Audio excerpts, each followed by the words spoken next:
আসসালামু আলাইকুম এভরিওয়ান। আজকে আমি আপনাদেরকে ডিম চাপটি বানিয়ে দেখাবো। অনেকেই তো অনেক রকম চাপটি খেয়ে দেখেছেন, তো আজকে আমি ডিম চাপটি করে দেখাবো। তো চলুন দেখা যাক ডিম চাপটিটা আমি কিভাবে করি। এখানে আমি কিছু ময়দা নিয়েছি, এখন দিয়ে দিচ্ছি কাঁচা মরিচ কুচি আর বিলাতি ধনিয়া পাতা। এখন দিয়ে দিচ্ছি স্বাদ মতো লবণ আর দিয়ে দিচ্ছি সামান্য একটু হলুদ। এখন দিয়ে দেব আগে থেকে একটি গোলানো ডিম। এখন আমি এগুলোকে হাত দিয়ে মিক্স করে নিচ্ছি।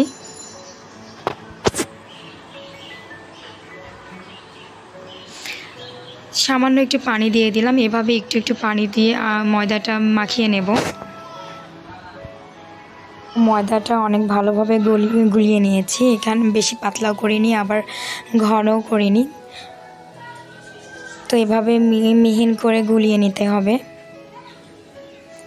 এখন আমি চাপটিটা বানাবো। তো চুলার উপর আগে থেকে একটা তাওয়া বসিয়ে নিয়েছি আর তাওয়াটা তেপে নিয়েছি ভালোভাবে। এখন দিয়ে দিচ্ছি সামান্য একটু তেল। তেল দিলে কিন্তু চাপটিটা ভালোভাবে উঠেও যায়, আবার খেতেও ভালো লাগে। তেলটা এখন আমি চারিদিকে এভাবে ছড়িয়ে দেব। এখন দিয়ে দিচ্ছি সেই রেডি করা ময়দাটা। এখন আমি এভাবে হাত দিয়ে সুন্দর করে গোল করে নেব। অনেকে কিন্তু তাওয়াটা ঘুরিয়ে ঘুরিয়ে গোল করে নেয়, তো আমি হাত দিয়ে এভাবে গোল করে নেব।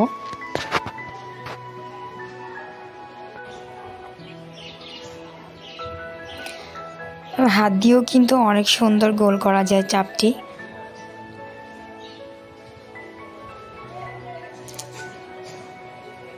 এক পাশ হয়ে গেছে, এখন আমি আর এক পাশ উল্টিয়ে দিচ্ছি।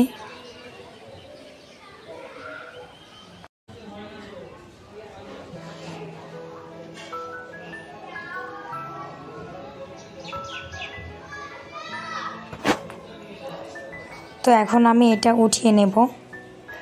আর এভাবে কিন্তু একটু চেপে চেপে দিতে হবে, তাহলে ভেতরটা সেদ্ধ হয়ে যাবে।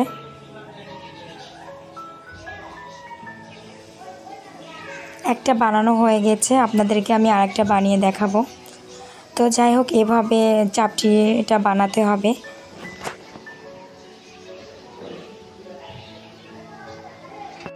তো হয়ে গেল ডিম চাপটি। আপনারাও এভাবে খাবেন, আশা করি খুবই ভালো লাগবে খেতে। আসলে অনেক মজা হয়েছিল। আর আমার ভিডিওটা যদি ভালো লেগে থাকে অবশ্যই সাবস্ক্রাইব করবেন এবং লাইক কমেন্ট শেয়ার করে পাশে থাকবেন। আসসালামু আলাইকুম।